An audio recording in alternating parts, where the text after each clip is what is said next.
announcement in the interim budget. In line with the announcement in the interim budget, PM Surya Ghar Muft Bijli Yojana has been launched to install rooftop solar plants to enable 1 crore households obtain free electricity up to 300 units every month.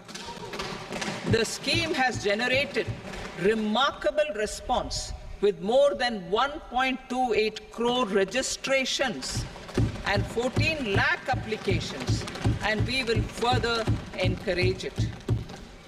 Pumped storage policy. A policy for promoting pumped storage projects will be brought out for electricity storage and facilitating smooth integration of the growing share of renewable energy with its variable and intermittent nature in the overall energy mix. Research and development of small and modular nuclear reactors. Nuclear energy is expected to form a very significant part of the energy mix for Vikasit Bharat.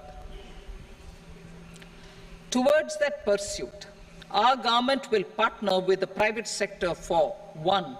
Setting up Bharat Small Reactors, 2.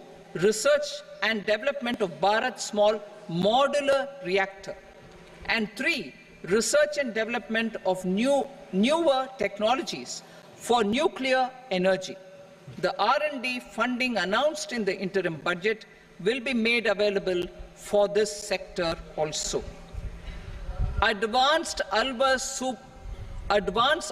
supercritical thermal power plants.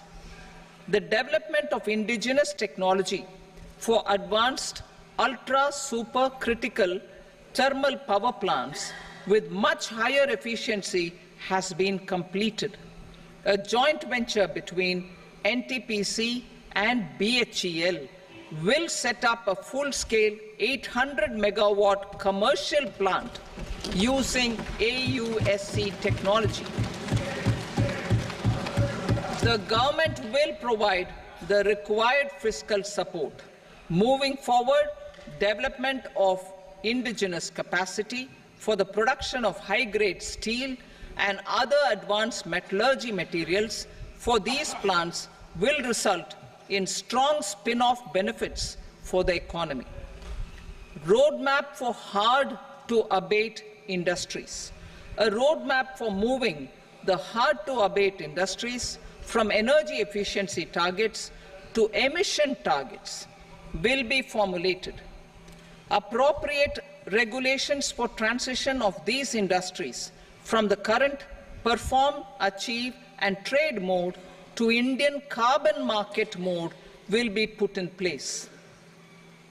Support to traditional micro and small industries.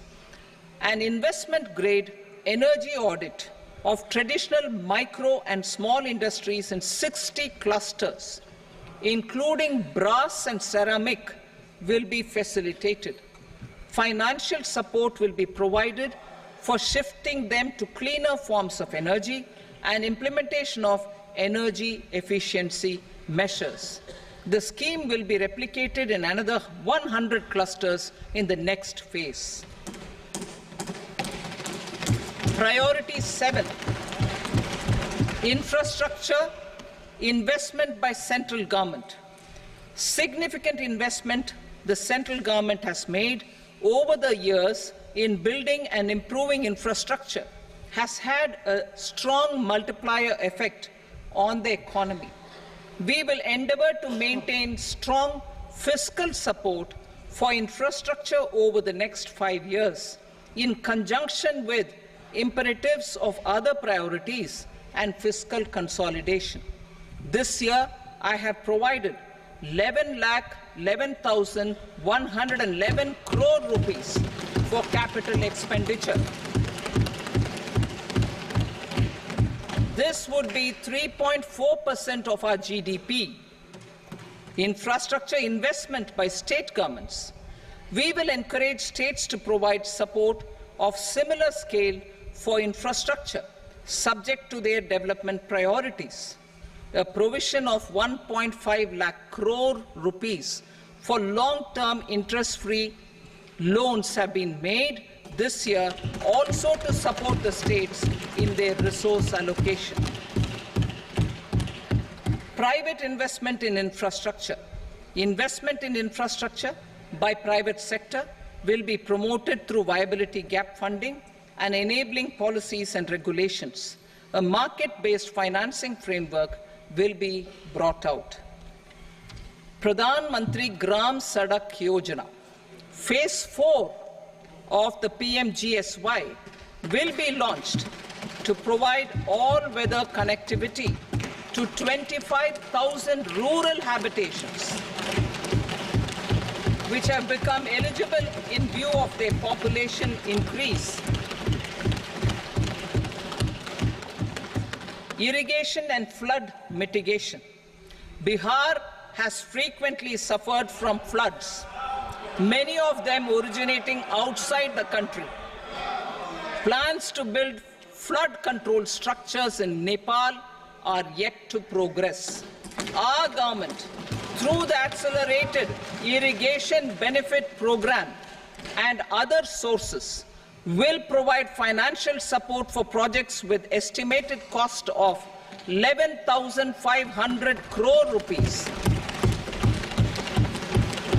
such as the Kosi-Michi intra-state link and 20 other ongoing and new schemes, including barrages, river pollution abatement, and irrigation projects.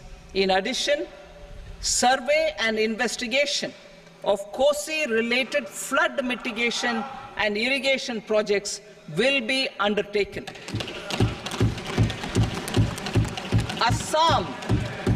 Assam grapples with floods every year by the Brahmaputra River and its tributaries originating outside India.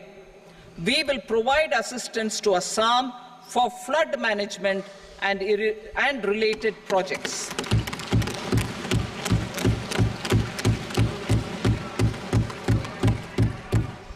Himachal Pradesh suffered extensive losses due to floods last year. Our government will provide assistance to the state for reconstruction and rehabilitation through multilateral development assistance.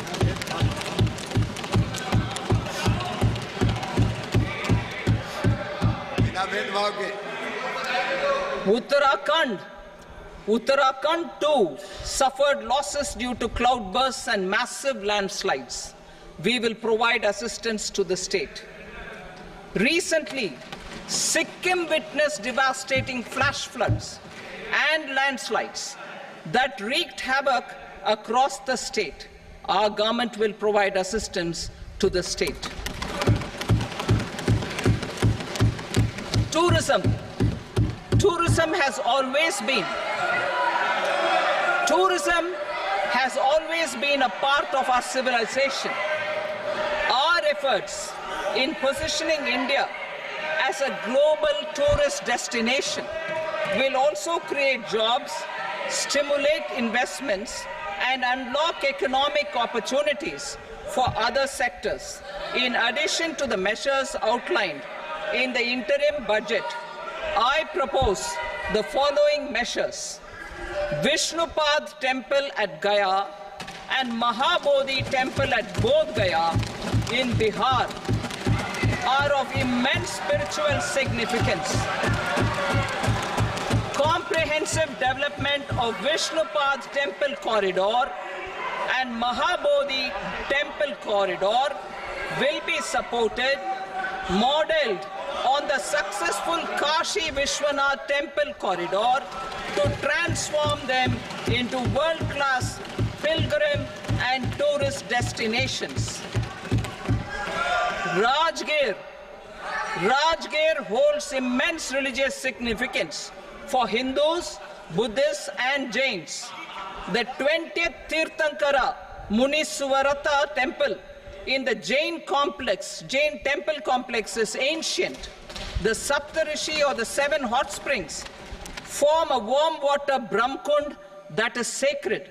A comprehensive development initiative for Rajgir will be undertaken.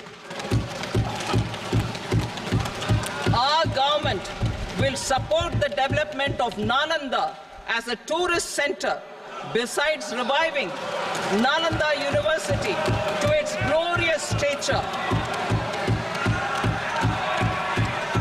Odisha's